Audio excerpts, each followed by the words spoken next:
Hi, everybody. I'm Mike. This is a bunch of Guns and Gear Reviews, and you are listening to The Right of the People, where we use the first to defend the second every Friday night at 7 p.m. Eastern. So uncover your keyboards and fire up your fingers.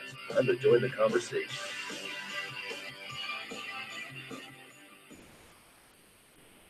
Good evening, everybody. It is Friday, December 21st, 2018. Merry Christmas, happy holidays to all of you. Once again, it is time for The Right of the People, where we use the first to defend the second. And this time we actually are on a Friday. I am not, in fact, pushing it off until Sunday as I did the past 2 weeks. This is my Friday night off. I have plenty of time to talk with you guys about whatever you want to end up talking about and spending as much time as we need to on these topics. So that's a good thing. As always, I am pleased and humbled to see that you guys have decided to come and spend some time on your precious Friday listening to me blather on about whatever's got me, usually about whatever's got me irritated. Before we start into it, though, I just want to say hello to everybody out there on the chat. We got Midnight Range, the Mohawk Boy himself, Vanessa Kitty, the Pope Joy, 223 LLC, Vandalistica, Psycho 316. We got Seven Wonders, and we also have Stealth Hunter and David Bowling here in the panel themselves. Clint Torres out there.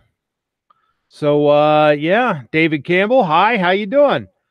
Let me start to say hello to everybody here on the panel. We've got the Kingpin himself, David Bowling. How you doing, sir? Doing all right. It was a rough day, but things are going better now. So glad to be a part of the show. Thanks for the invite. Roll call 219, fresh from the range. How's it going, buddy? I'm doing all right. I'm live from Shoot Point Blank in Maryville, Indiana. I wonder what happened. Did I just turn my volume down? I must have just turned my volume down. Okay, good to go. So I don't know what the heck you just said, Ro. Oh, sorry. I said I'm live from Shoot Point Blank in Maryville, Indiana. And I'm shopping. Getting anything good? No, man, there's no deals over here. Nothing good. That sucks. Squib, how you doing, brother? Doing all right. Thanks for the invite. Oh, no problem. And new on the panel, we got Stealth Hunter 1000. How you doing, sir? I'm doing good. Thank you for the invite. Happy no holidays, problem. everybody.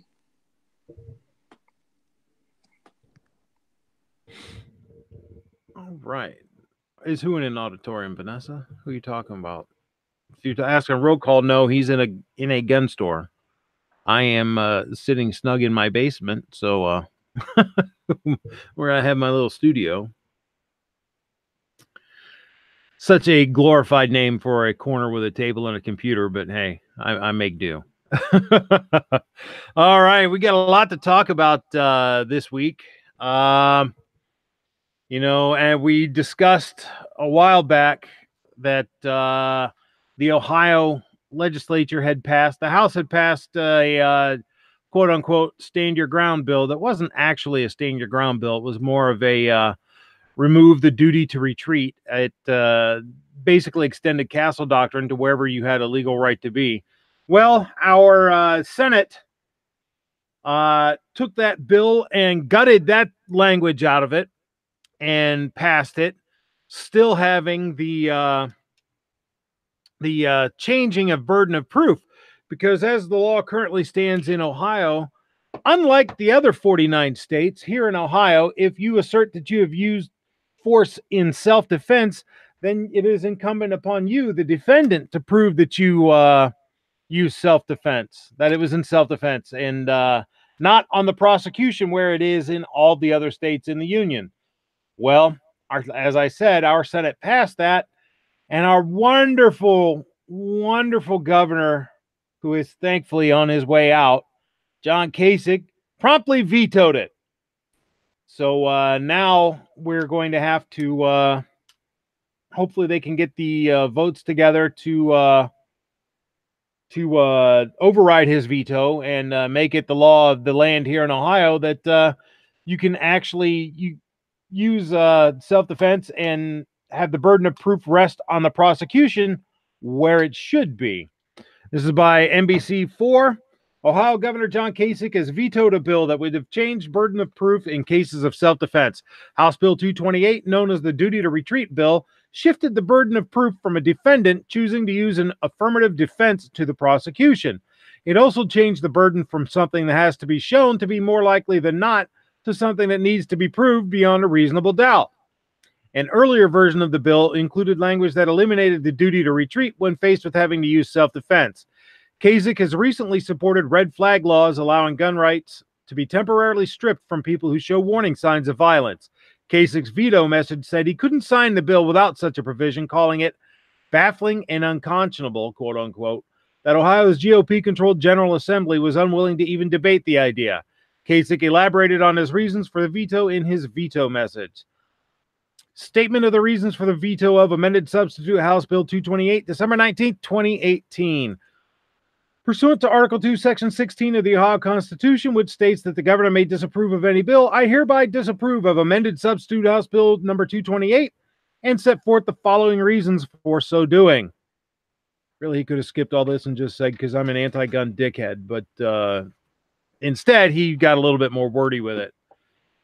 Since first being elected to the Ohio Senate in 1976, I've consistently supported Ohioans' constitutional right to bear arms and to defend themselves and their families. Yeah, that's why you were the deciding vote on the 94 assault weapons ban. As governor, I've signed or allowed to become law 9 bills protecting that right, making mine one of the most consistently pro-Second Amendment administrations in the history of our state.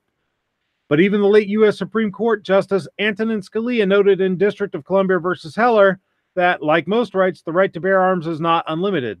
Justice Scalia went on to say in Heller that nothing in our opinion should be taken to cast doubt on long-standing prohibitions on the possession of firearms by felons and the mentally ill. In just the last few years, we have all witnessed the horrific mass shootings at the Borderline Bar and Grill in Thousand Oaks, the Tree of Life Synagogue in Pittsburgh, and the Fifth Third Bank in downtown Cincinnati, the Route 91 Harvest Music Festival in Las Vegas, the First Baptist Church in Sutherland Springs, Texas, which was stopped by a guy with an AR, the Stoneman Douglas High School in Parkland, Florida, and others too numerous to list in this message. It is often the case that after the shooting, we learn that the shooter's family, friends, teachers, neighbors, co-workers, or fellow students saw signs beforehand that suggested that the shooter was heading toward some form of acute mental crisis that might result in self-harm or harm to those with whom the shooter comes in contact. The vast majority of people who are suffering from some form of mental breakdown or illness, whether acute or long-term, will never commit an act of violence, and it is likely that we will never be able to accurately predict which people so suffering will commit acts of extreme violence. But that does not mean we should do nothing. Yes, because, we have to do something, right? New policies are needed to better safeguard those in crisis, their families, their co-workers, their classmates, their educators, law enforcement officers, and the general public from the harm that we have seen happen far too many times when those in crisis have unrestricted access to firearms and have exhibited signs of causing harm. A significant step forward in this area would be to enact a red flag law, also known as an extreme risk protection order law. Before the high school shooting in Parkland, Florida, 5 states already had versions of a red flag law in place. Since Parkland, 8 more states have adopted their own red flag laws. The concept of a red flag law is simple. If it becomes apparent that an individual who is in possession of a firearm is exhibiting some form of conduct that strongly suggests that the individual poses a real danger to himself or herself or to others with that firearm, then certain statutorily defined people have the ability to go to court and seek an order from a judge that temporarily places that individual's firearms in safekeeping while the individual is evaluated. Even the NRA is on record as supporting the concept of red flag laws. That the General Assembly has been unwilling to even debate the idea is baffling and unconscionable to me. This idea's omission from this legislation is a shortcoming that I cannot accept. While there is merit in the bill's provision strengthening the penalties against the illegal strawman purchases of firearms and allowing off-duty police to carry concealed weapons, Other provisions in this bill will benefit from additional consideration. For example, this bill would reverse the burden of proof in criminal cases in which the defendant alleges he or she acted in self-defense. This bill would require the prosecution to disprove beyond a reasonable doubt the defendant's self-defense allegation. This has never been the law in Ohio. The defendant has always had the burden of proving self-defense. This provision of the bill is strongly opposed by the Ohio Prosecuting Attorneys Association. Well, gee, no frickin' wonder. Of course they would oppose it. It actually makes them have to, do their frickin' job. In addition, a provision in this bill to restrict the rights of local governments to enact any policies concerning firearms further erodes Ohio's long-established policies that guarantees local government substantial sovereignty under the legal principle known as home rule. Actually, their case suck. You're wrong, because Ohio has preemption, which already states that you can't do that. These and other issues addressed in House Bill 228 demand a more careful, deliberate public debate than can ever occur in the rushed end-of-year environment of an abbreviated lame duck session. So blah, blah, blah, blah, blah, bullshit, bullshit, bullshit. John Kasich, you can, you really need to just go ahead and change parties to a Democrat, because that's really what you are. Well, that's what I've been saying for a long time. Please stop thinking that these Republicans care about us. And what I mean by us, I mean freedom-loving, law-abiding American citizens. All the Republicans, and go ahead and call me what you want. I got my stupid foil hat on. All of them, every single one, whichever one you're thinking of right now, that one too, are not on our side. They are not on our side. Clint Torres, yes, cops can carry off duty here. I don't know what the hell he was talking about.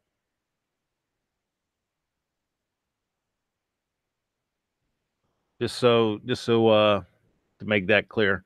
Let's see who else has joined us. Rob D joined us. Good. Thanks. Thanks for stopping by. Armament and Axes, Rich White. Clint, Guitar Man Pete, Seven Wonders. Let me just scroll through. Yep, I think that's all I've caught up with everybody there. So yeah, a lot of misinformation in what he said. First off, let me see.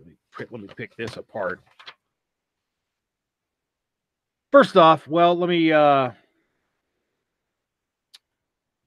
say that what he's wanting with these extreme risk protection orders is basically to circumvent due process and violate the constitutional rights of Ohioans, and that's just not acceptable. You never, ever, ever should you strip someone of their constitutional rights without having them be able to defend themselves in the court of law beforehand. Second, just because it's always been that way in Ohio doesn't mean it's right. Anytime someone says, well, that's always been that way, that generally means to me that they don't have any other better reason for it to stay that way. That just means that Ohio has always been wrong. One of the foundational legal principles in this country is the concept that you are innocent until proven guilty beyond a reasonable doubt. And that has always been, that burden has always been on the prosecution, except here in Ohio in cases of self-defense. That is asinine and backwards, and it's time for Ohio to join the rest of the country and indeed the rest of the civilized world in that respect. So and then, as I say, Kasich needs to just simply admit what he is, and that is a Democrat. He's the only reason he has allowed any of these pro-gun bills that have gone through during his tenure as governor is because he wants to get reelected in Ohio. Now he knows he doesn't have to worry about getting reelected. Now he's trying to position himself for another run for the presidency in 2020. And, good luck at that. So, yeah, go ahead and join your Democrat buddies and see how much they love you. So I'm kind of glad that this guy didn't end up president, for one. Oh, good God. another thing is these Republicans who don't vote to protect our Second Amendment rights, they know that gun owners, 2A people, are going to vote for them no matter what, because traditionally they've been a better alternate than the Democrats. Either the person who is pro 2A is probably conservative, and those Republicans are still going to vote for or put into place things that are pro-conservative. Maybe not gun stuff, but maybe it has to do with taxes or immigration or abortion or whatever it is. Not everybody has just one item that they vote on, or have like a list, but guns are at the top of that list. So they know they're going to get your vote no matter what they do, and it's not right. But I think that's why. Excuse me. I think that's why Trump isn't listening to us, is because he knows we're gonna vote for him no matter what. And if we say no, we won't. Okay, who are you going to vote for? The Democrat? Now you're risking something even worse. You're risking, and I'm not saying you shouldn't if that's the way you feel. And then you go, well, we'll just vote Libertarian. Okay, that would be great. I would love to have 3 or 4 parties up there instead of 2. But traditionally, the third party just hasn't come in at a national level. So I think it's going to take a lot more time before they're even a blip on the radar. So what are we going to do? And then the other thing, traditionally, if the third party, say the Libertarians, you would get the more conservative people voting for them. That's just a spoiler and gives votes to the Democrats. That's much, yeah. That's what happened. That's what happened with Perot and Bush, and that's why Clinton won in '92. Yep. So also look at it like this. I want you to think about the majority of people out there who don't have a gun. Whether or not Daddy had a shotgun when they were growing up, or whether they grew up in a house with a gun, or they know people with guns, or they have family members with guns, or whatever it is. How many people out there do not have one? They're not interested in them. They don't want one. They think the police will protect them, or their alarm system, or their dog, or they just plain don't think there's really a need for it. There are people out there who think they're only for hunting. There are people out there who think only the cops and military should have them. There are people out there who can't stand the sight of them because they're terrified.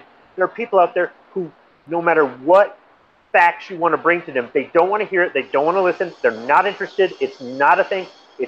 They don't understand how it can be a hobby for somebody, or how somebody can be so strong about the Second Amendment, or how somebody could take an animal's life or a person's life, or they don't get it.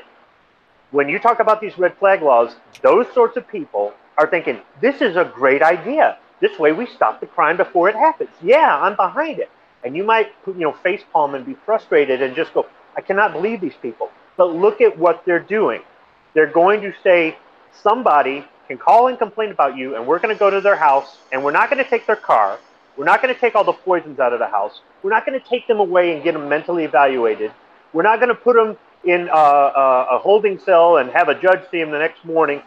We're just simply going to take their guns. We're not taking their axes, their shovels, their knives. We're not taking their diesel fuel fertilizer. We're not taking the cans of gas. We're not taking their light. We're not taking anything but the guns.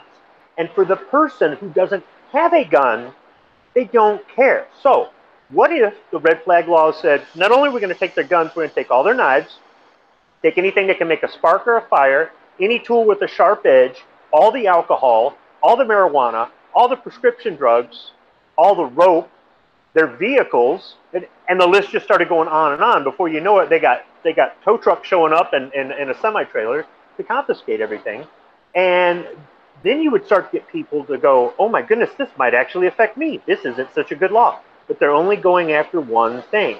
And because of that, that's why you have the general population not up in arms over this. Because they're like, it doesn't affect me. I'm not saying it's right. I'm just saying, I haven't heard anybody say that. All I hear is people complaining and yelling and getting all bent out of shape. And it's like, do you not realize that your neighbors, your family members, your coworkers, your friends, none of them care, because it doesn't affect them. As soon as somebody writes one of these laws where they start taking other personal property, especially stuff like alcohol and drugs, you'll see the country lose their shit. Let them confiscate televisions or computers or phones. Well, Patriot was talking about it the other day, and he was talking about how the Supreme Court, said that the cops have no duty to protect you. Yep. And he mentioned a good point. He said that we should really jump on that bandwagon for every single time somebody says that, you don't need a gun because the cops will protect you. Right there is when we should go, nope, the cops are not. And here's evidence. The Supreme Court said that the cops don't have to I've been on protect that for years, dude. The courts have Well- long upheld that principle. That ruling out of the whole Parkland mess with the former Deputy Peterson, that came as no surprise at all to me, because that has been a long-standing legal principle that the police have no duty to protect an individual. None. Zip, zero, zilch, nada, nothing. Yeah, but most people think that they yourself. do. Yeah, Yeah, I know. I've been fighting that with people for years. And when you tell somebody that, they're like, what? Well, you can show them. There's video evidence of it now. You go to the Antifa rallies, and they're beating 5 or 6 people are beating up on one person with a cop standing right there, screaming, "Please help me, help me, help me!" And the cop's not doing nothing because their boss ordered them not to get involved. Yep. Absolutely right. And there's not jack you can legally do about it. As they discovered down in Parkland over this, nothing. Rob D says taking the television would be to our advantage. Then people would have time to learn something. Yeah, but they'd go to war over that quicker than they would anything else. A TV, take someone's TV and phone and watch what happens. I wonder though if our community has a little bit of responsibility to bear on this. And what I mean is, after some of these mass murders in the past 2 years, what's the things that we have been saying? Oh, look, this person had a history. Oh, look, this person got a dishonorable discharge. Oh, this person was crying for help. This person made Facebook posts. Or they're mentally ill. They're mentally ill. We're saying it. Why are we doing it? We're deflecting. We're trying to blame anything but the firearm. Now, we all know it isn't the firearm. It's the dirtbag behind the firearm.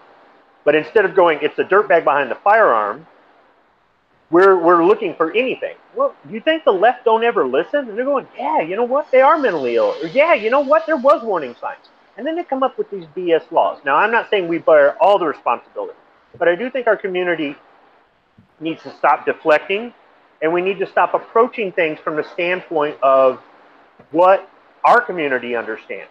We need to start approaching these things from the standpoint of where your average uneducated American who doesn't give two rat's ass about a gun, and no matter what you do short of paying them, they're not really concerned about gun laws or would ever own a gun. And instead of, and I know we need to have the echo chamber sometimes because we need to get our side fired up. And the echo chamber is sometimes nice, but the rest of the time we're not looking at it through anybody else's eyes. I've been saying that before, about you got to speak to people in a language that they understand. It's part of communication. And you're 100% right. Well, and I've been talking recently about the bump stock thing. I get conversation that you're having with your friend, and I don't care about, but when we go out in public and we say, I don't give a crap about that piece of plastic, that's all they hear is, well, the gun owners don't like it, so why shouldn't we get rid of it? If the gun owners don't like it, let's get rid of it. Instead of, you can feel like I feel I'm not going to buy a bump stock. It's not my thing. I'm not interested in it. But just to come out and say, F that thing, I don't give a crap about that. Everybody else heard you say that. And whether it's just us here or whether it's all the way across the country, thousands and thousands of gun owners said, screw the bump stock. I don't care about that stupid little piece of plastic. And everybody heard them say that. And then they went and said, look, the gun owners don't even care. Just like the background checks. They keep coming out with this 90% of gun owners say they favor background checks. Well, of course, if they if 90% of gun owners are saying that they support this or they don't give a crap about that piece of plastic, then it's going to be no problem for them to implement a law or take something away. And then there you have your bump stock. If we'd all been saying, I'm not talking about the bump stock, I'm talking about the principle, and leave your opinion about the bump stock to yourself or in a private conversation. I'm not trying to censor anybody. That's the last thing I care about is censorship.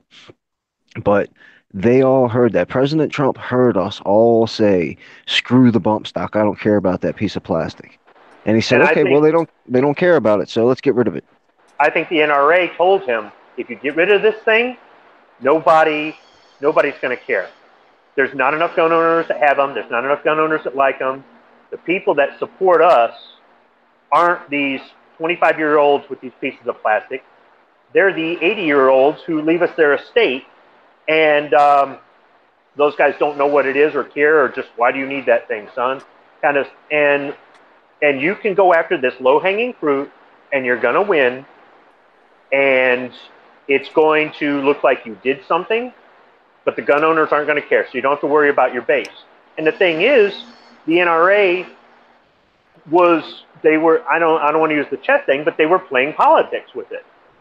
That's what I believe has happened.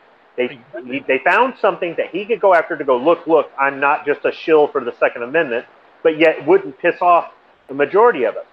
And you have to look at how many people are in the NRA and how many of them are just hunters or collectors or just old guys that have been in the NRA forever. Maybe when they were younger, they went out target shooting or blah, blah, blah, blah, blah. But how many of the NRA members are really younger members, and how many of the NRA members are really about pro-Second Amendment? Even though if you read the stuff that they put out, it's constantly trying to scare you.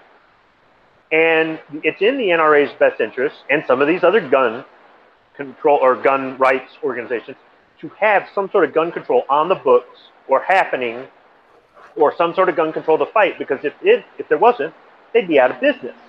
So for the NRA, this is a win-win. They get to tell the president what the president wants to hear. He's not a gun guy. He don't know. He don't really care, and it'll mean nothing to him.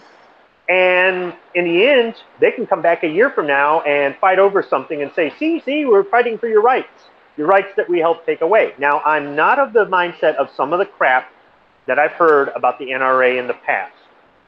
I'm not saying they're angels, and I'm not saying that they didn't have something to do with some of the stuff. But some people out there on our side parrot bad information, and then it's kind of like that thing that gets passed around the room. By the time it gets to the 30th person, it's not what it originally was. So people also need to do fact-checking on our side, because we're constantly complaining about the other side not caring about facts. They only care about their emotions. Well, we need to check our facts too. Yeah, we absolutely need to. It is incumbent upon us to make sure that the information we're putting out there is, actual factual. We don't want to put out incorrect stuff, because that does us more harm than good, for sure. The NRA is trash.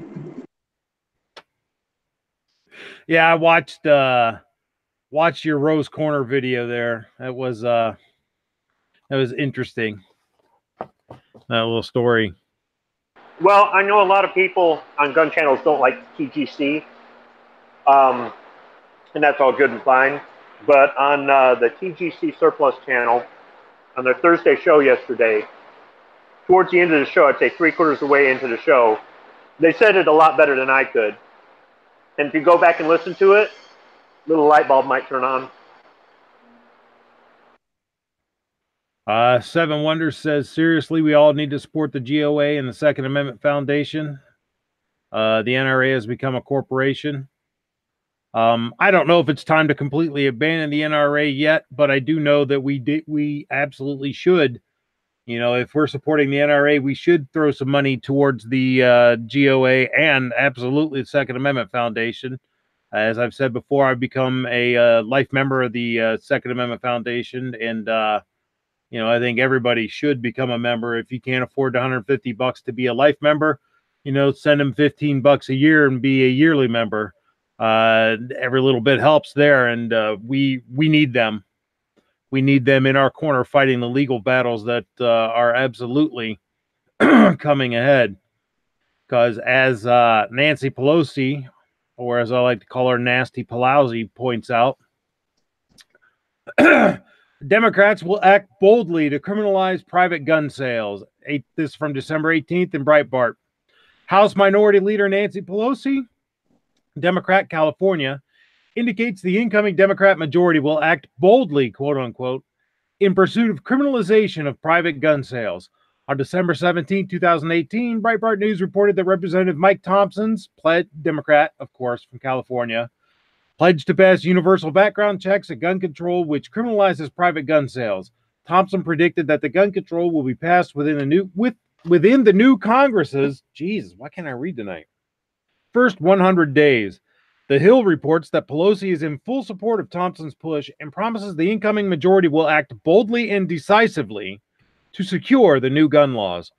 Pelosi described universal backgrounds as a common sense, life-saving background checks that are overwhelmingly supported by the American people. I'd like to know where she's getting that information. She did not mention that nearly every mass shooter in the 21st century acquired his guns via background checks. Here's a partial list of high-profile public attackers who acquired their guns via background checks. Excuse me one moment, I have to take a drink.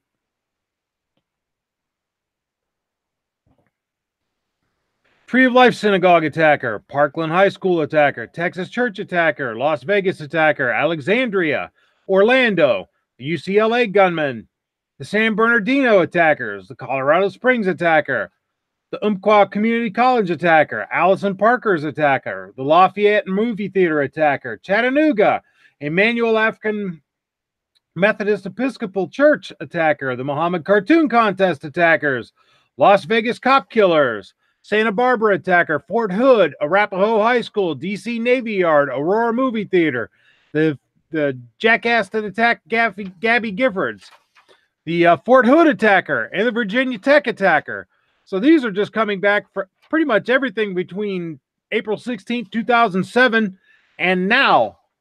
They've all passed background checks. So to say that background checks are life-saving, although they're clearly allowing mass killers to get through, is absolute bullshit. Again, as I've said time and time again, and I'm sure I'll say time and time again, gun control is never about the gun. It is always about the control. To say that any of this is about safety is just a lie, period. That's what I think. Anyway, I could be wrong. Once again, getting into the head of the average American citizen. Once again, doesn't own a gun, never wants to own a gun, has nothing to do with guns, isn't interested in guns, believes what they believe from the movies, believes what they believe from the urban legends that are out there. When they say background checks, they go, that's a great idea. You know why? Because it'll stop the bad guys from getting guns. But the thing is, though, you ask the same person, hey, what's a 4473? They have no idea. They have no idea. Or if you tell them, look, when it's private owner-to-owner sale in a state that doesn't require background checks and doesn't have registration, then there's no record of it.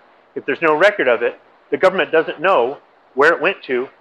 And if they don't know where it went to, then they can't knock on somebody's door one day and confiscate it. If that person comes back at you and says, well, that can't happen here, really?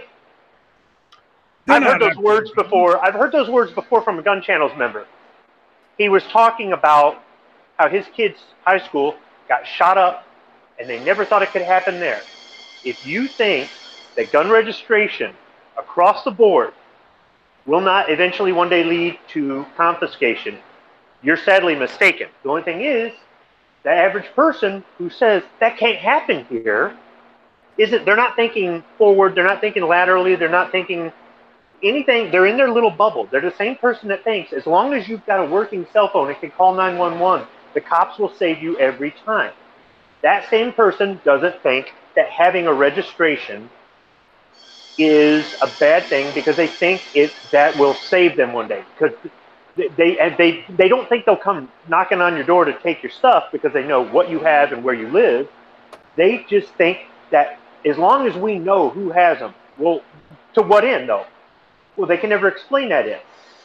they're not thinking like somebody who has really spent the time to understand the history of the Second Amendment and what has happened in the past, in not only in our country, before it was a country, but what happens in other countries still to this day. And I don't know how to get through to those kind of people sometimes. I mean, come on, haven't they ever seen Red Dawn? First thing they do is go to the gun shop, get the Form 4473. People who watched that movie had no idea what that meant. Yeah, I know. None. So there are people that actually think you can walk into a gun store with just your driver's license and walk out with a gun, and you don't have to do anything. And they don't understand the reason why people don't want owner-to-owner stuff messed with. Now, I mean, if they want to start doing the owner-to-owner stuff, they might as well just make us all FFLs, and then we can just have stuff shipped to our house and no longer have to pay a transfer fee. Oh, well, they're not going to compromise that way. No, no, no. Well, see, here's the thing. How do they hope to enforce this? Because what the thing with universal background checks is that there's absolutely no way to know if guns are being sold or bought via a universal quote-unquote background check. You can't know. You can't know. There's no way to know. Okay, if you buy it brand new from an FFL and it's on a 4473, there's a record of it.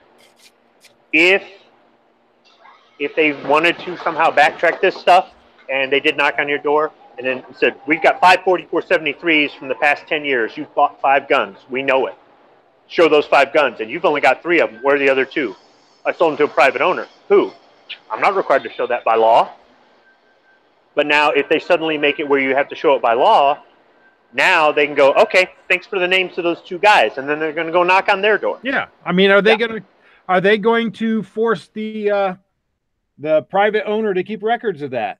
You know, if they don't know who sold to who, because, you know, the government doesn't retain 4473. The only way they could do it is by going through the gun dealers.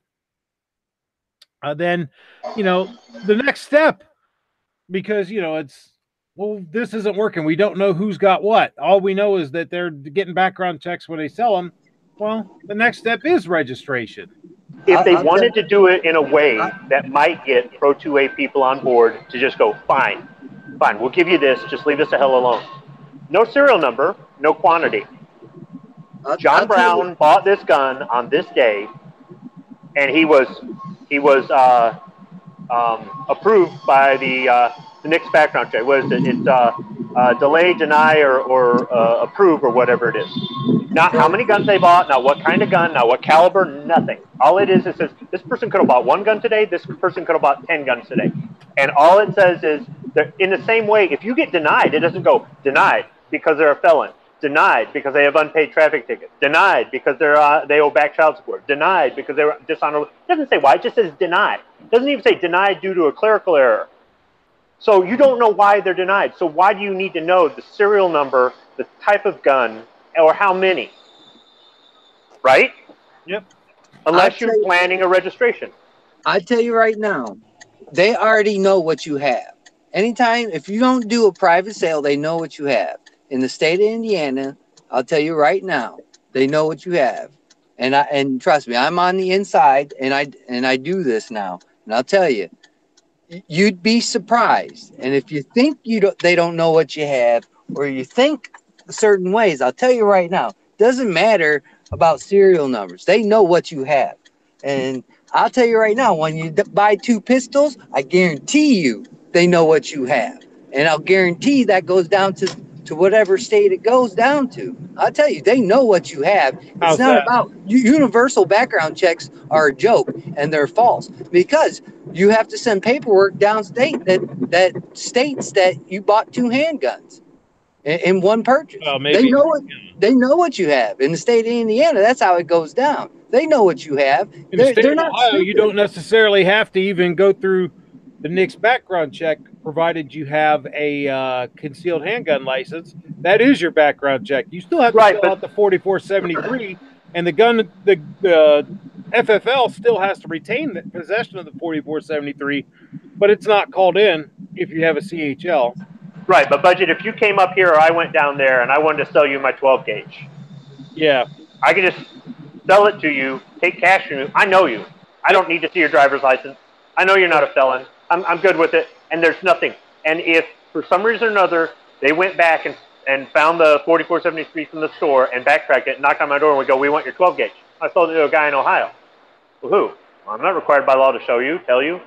Exactly. So now they have to figure out who in Ohio's got this damn thing. Now, that doesn't work here for handguns because we have a handgun registry. And I don't know what they have in Indiana. And other states have got stuff where it's handguns, long guns, you name it. Other states have got nothing. They've got nothing on nothing. Handguns in Michigan?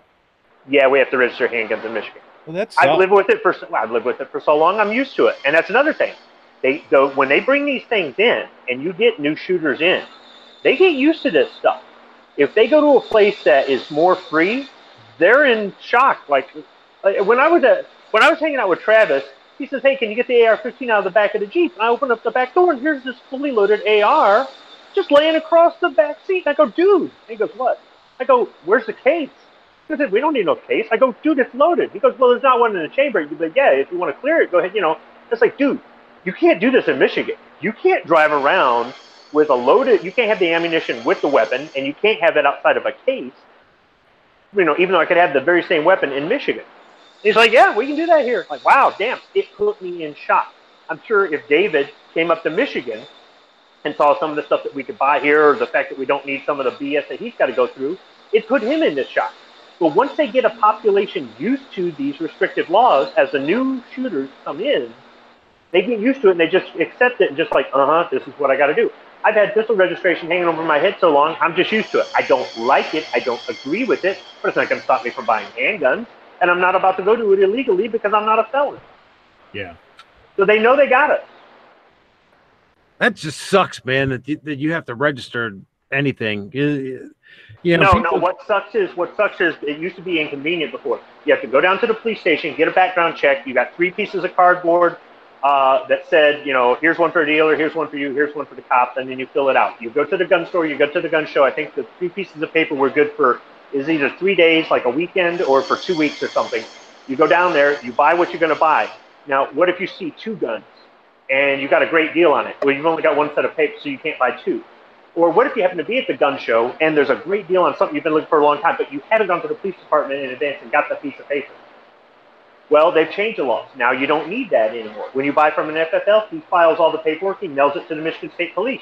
You're good to go. If you buy it owner to owner, you have to do the old thing where you go down to the police department, you get this blank form, but they at least sign off on it going, yeah, he's not, they run a nix on you, right? If you have a concealed pistol license in Michigan and you show that to another private owner, there's your background check. You can just print the form off the state website and fill it out yourself, and then you drop off a copy and he keeps the copy and blah, or she. And the other thing too is before, after you bought the thing, when you came back to turn in your paperwork to the police, you had to bring the firearm in and they did a safety inspection on it now. They don't do that no more. It's funny watching a cop fumble around with a single action clone and not knowing what a loading gate is. It's really funny. So the law, they actually made it more convenient for us. Do you think we're going to fight it with it? We're not going to fight it. This whole interstate cultural differences is just odd because I'm here, you're listening to you talk about how much more convenient it is now, and I'm thinking in my mind, I'm horrified at the tyranny that you have to suffer through. Like I said, I've been dealing with it for 25 years. I'm used to it. It's actually a lot easier than it used to be.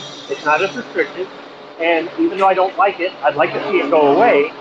If I've got to put my money and time and energy towards something else, it'll be towards something more important to me than that. And I don't necessarily mean not gun related, but there's other things you could fight. I can only speak for myself, but I think that most Ohioans would lose their effing minds over this if they tried to do that here. I really think most Ohio gun owners would lose their effing minds if they tried to enforce that kind of garbage on us. But that's just it. They don't do anything with it here. I've never had anybody knock on my door. I've never had anybody go, Oh, well, Yeah, but they no, could. no, you've got this 1911. Does that mean I think it's a good idea? Heck no. But I mean, overall, I mean, potentially you guys could be facing the same kind of decision that they are in New Jersey. You know, if they enact a you can't have any magazines more than 7 rounds. only thing they would do is if they came to my door with the records the state police have is they know about my handguns. They Yep. have to actually go to the FSLs to get a list of all my long guns. Yep, but they could. They know that you have, say you have a Glock 17. They know you have it. So they could come door to door because they know that you have that, and they know that it can hold more than 7 rounds or 10 rounds or whatever arbitrary number they decide is the magic one. They could do that because they know what you have. But the fact that they made the law less restrictive to the FFL. They've made the law less restrictive over time, and they've never, ever tried to do some door-to-door confiscation. So because of that, people just accept it. Then nobody likes it. I guarantee nobody likes it, but we just accept it because they've never tried pushing it the other direction. They've never tried making it more restrictive. You never hear about anybody going door-to-door. I'd like to see it go away. It should go away. But as far as living with it, I live with it. Wow, that's it's not that it just really isn't that big of a deal to me overall. I'm not afraid of them knocking on my door going turn in your 45. I'm not, because they've never done that here. But I'm not excusing it. It's not right that we have it, but is it worth fighting over? No, there's bigger things worth fighting over. There's a lot bigger things worth fighting over. I'd rather get constitutional carry here than have the pistol registration go away. Yeah, I would rather have that pistol registration go away. I don't want them to know. It's none of their goddamn business what I own.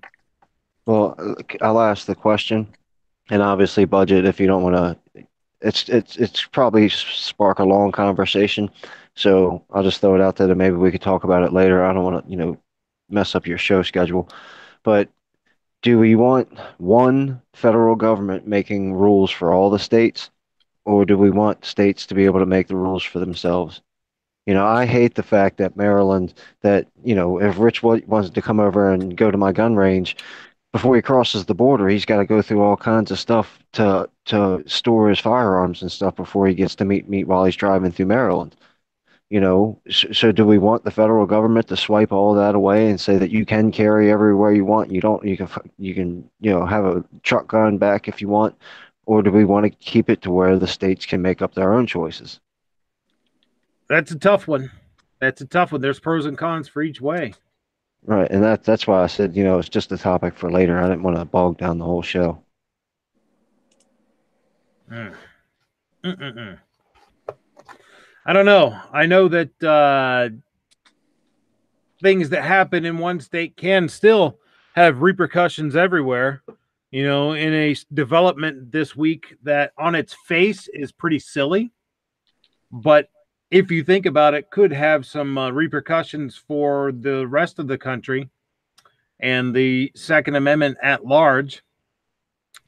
The New York ban on nunchucks was ruled unconstitutional by a federal court. It's an article by the Associated Press. A 1974 New York State ban on nunchucks was put into place over fears that youth inspired by martial arts movies would create widespread mayhem is unconstitutional under the Second Amendment, a federal court has ruled. Judge Pamela Chen issued her ruling Friday in a Brooklyn federal court. This is from December 18th. In a Brooklyn federal court on the martial arts weapon made famous by Bruce Lee, the plaintiff, James Maloney, started his legal quest after being charged with possession of nunchucks in his home in 2000. He initially filed a complaint in 2003 and appealed all the way to the U.S. Supreme Court when the case went against him. The Supreme Court in 2010 remanded the case back down to be reconsidered in light of a Second Amendment decision it had made in another case, and Maloney filed an amended complaint later that year. Maloney had been focused on getting the part of the law overturned that banned nunchucks, 2 rigid rods connected at one end by a chain or rope, even in private homes. In her ruling, Chen said the court couldn't simply take that part out and ruled that the state's law as it pertained to possessing nunchucks, as well as to manufacturing, transporting, or disposing of them, was in violation of the Second Amendment. The ruling went over the history of the ban, and it said it arose out of a concern that, as a result of the rising popularity of kung fu movies and shows, Various circles of the state's youth, including muggers and street gangs, were widely using nunchaku to cause many serious injuries. In an email to the Associated Press, Maloney said, perhaps the most amazing thing was getting more relief than he had asked for. Maloney, a professor at the State University of New York's Maritime College, said some of his motivation was outrage.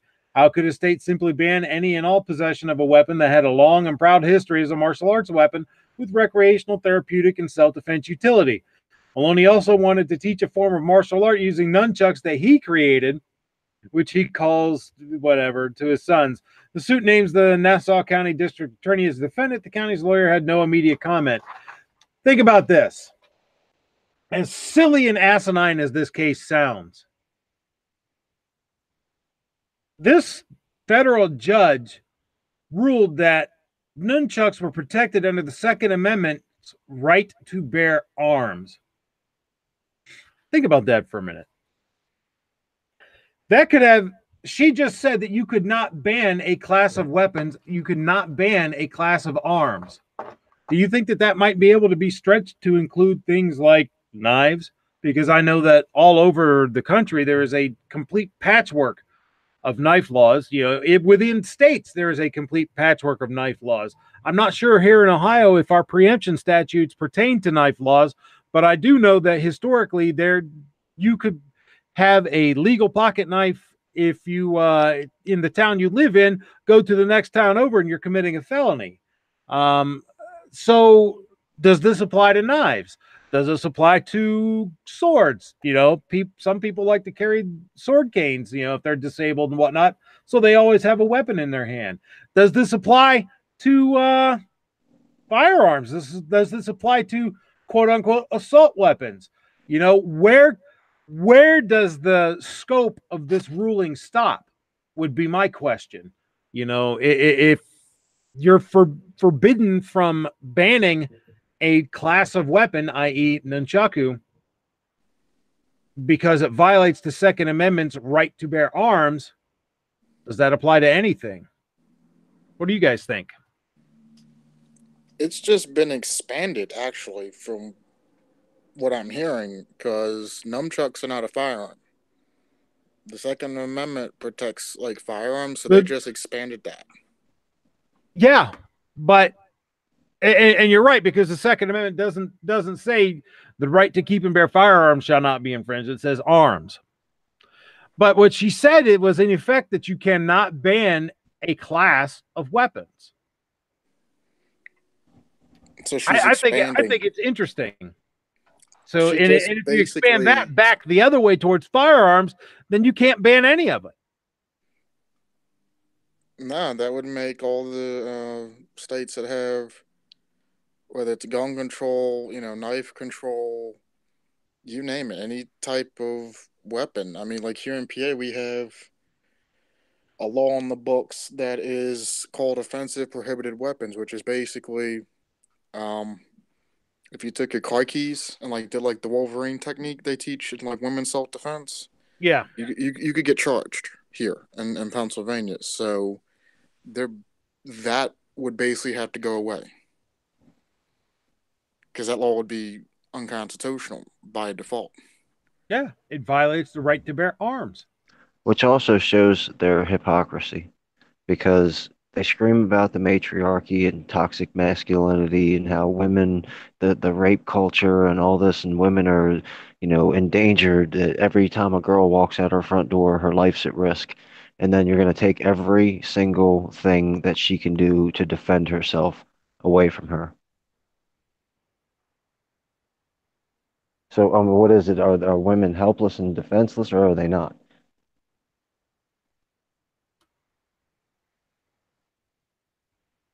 I don't know.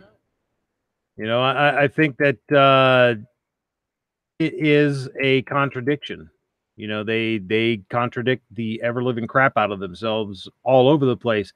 But that's because, as I've also said before, their arguments aren't based on reason. Their arguments are based on what they feel.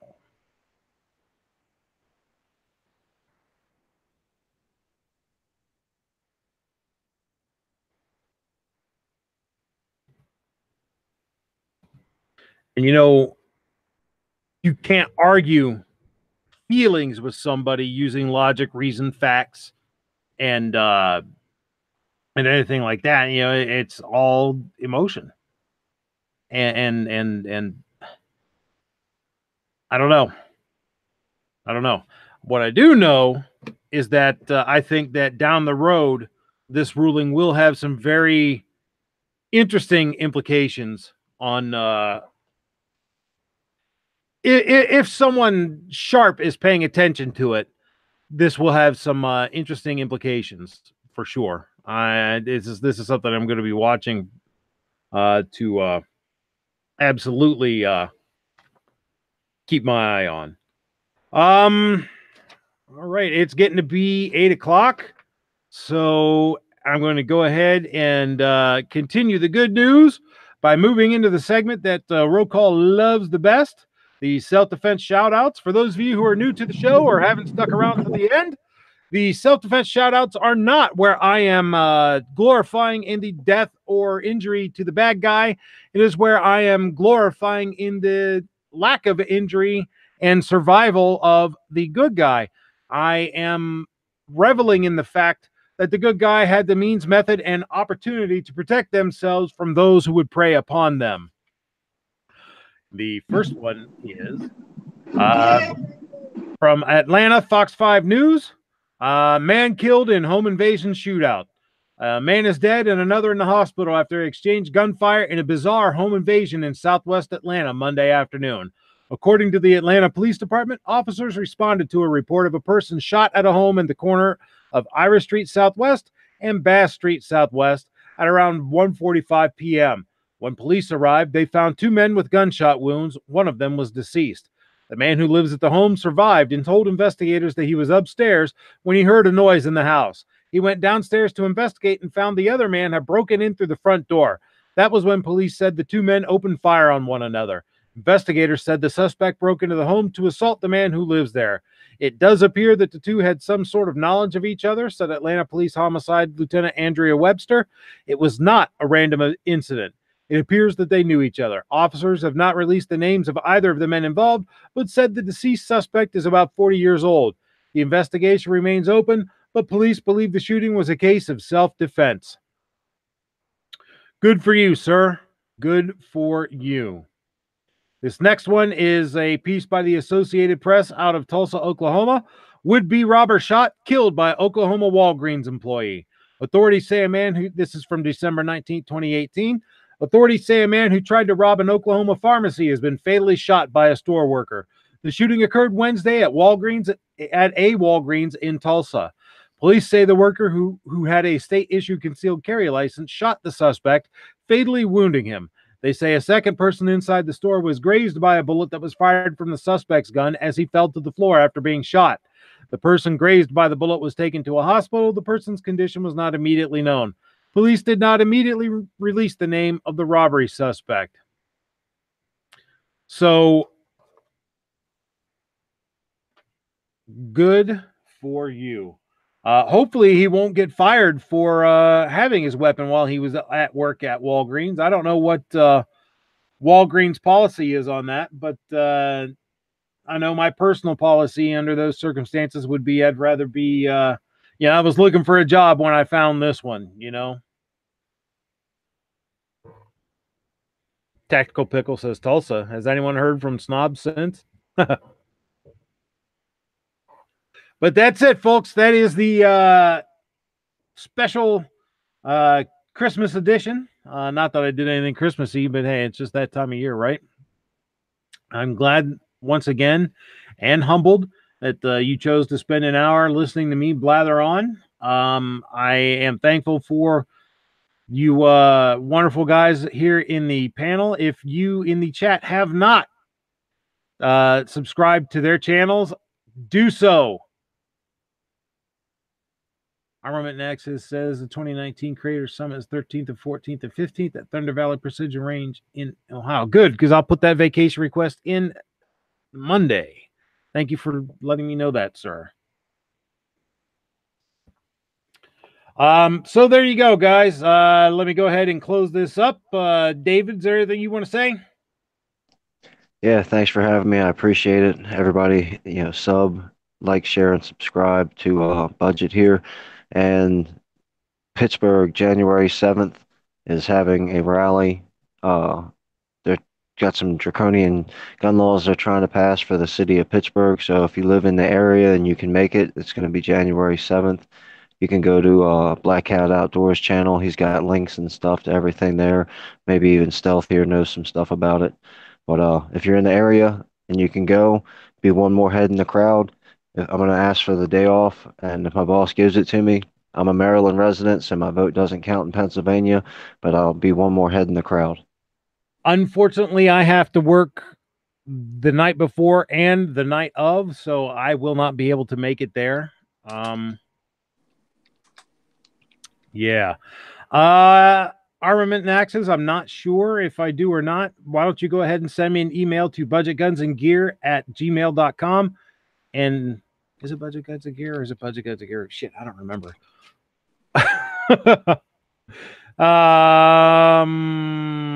It's a Budget Guns and Gear reviews. Let me check. Hold on one second. I don't know my own damn email address off the bat. Anyhow, you guys here on the channel, when you're giving your plugs, make sure you plug your channel too, so that people know where to find you and how to sub to you. Roll call. Anything you want to say, sir? Thanks for having me, like always. You can check me out on YouTube at Roll Call 219, Instagram at Roll Call 219, Twitter at Roll Call 219. I just received my Christmas goodies from G-Webs. Go watch that video. Go to your websites, buy something from there. Other than that, I don't have anything else. Thanks for having me. Armament and Axes, it is budgetgunsandgear@gmail.com. Yeah, I couldn't remember if I had included the reviews on that or not, but I did not. There you go. Squib, anything you'd like to say, sir? Let's see. I'm on YouTube. I'm on Gunstreamer. I'm on GunTube. Well, I think I'm still on GunTube. I don't know. I don't care if you guys go over and see my videos. They're not really that good anyhow. No, I guess everybody have a Merry Christmas, a safe New Year, and shall not pee in fridge. Did you just say shall not pee in fridge? Shall not pee in fridge. Kingpin, your channel is David Bowling, right? Yes, sir. And roll call is roll call 219. Squib is it Squib or Squib Load? Sorry, I hit the mute button. I'm at work. It's Squib Load, two separate words, both starting with capital letters. And if you scroll down to like page 3, if you type it in on your search, scroll down to like page 3. There I am. So, no big deal. Page 3. Okay. And last but certainly not least, the new guy on the panel, Stealth Hunter 1000. How you doing, sir? Thank you very much for coming by. And is there anything you would like to plug? I appreciate the invite. I wanted to wish everybody a happy holidays and a new year, in case you don't see me. That's about it. If you want to check out my channel, it has like a couple vids up. Stealth Hunter 1000, StealthHunter 1000. All right. Check all these guys out, man. Check them all out. As for myself, I want to, again, thank everybody for coming by, both on the panel and in the chat. The show is what it is because of you guys. Absolutely. I have very little to do with it. All I do is pick the topics and present them for discussion. That's pretty much it. This is all because of you, and I thank you for it. I want to wish all of you a Merry Christmas, Happy New Year, Hanukkah, Kwanzaa, whatever it is that you celebrate. I hope you have a good one. As always, I like to leave with the admonition to make sure that you're constantly contacting your Congress critters and other elected representatives. Let them know how you feel. Do what you have to do to make it happen. Snail mail, email, telephone, telegraph, radio, smoke signal, semaphore, heliograph, carrier pigeons, whatever you got to do, let them know.